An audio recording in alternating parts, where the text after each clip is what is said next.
testando esse mini juice que eu comprei na Shein. Vamos ver se realmente funciona, gente, para mim fazer os detox e também as vitaminas e sucos pela manhã. Bom, gente, agora a gente vai testar, né? Ele liga aqui, tá? E vamos agora lavar a garrafinha.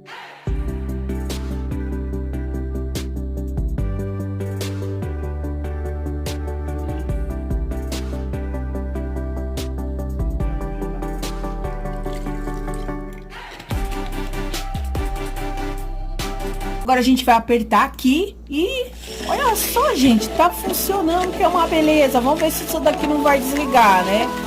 Bom, até agora nada, vamos ver. Dá uma chacoalhadinha aqui, né? Vamos ver se compensa. Então, agora você vai me dizer se compensa comprar isso aqui ou não, tá bom? Fiquem com Deus. Fica a dica!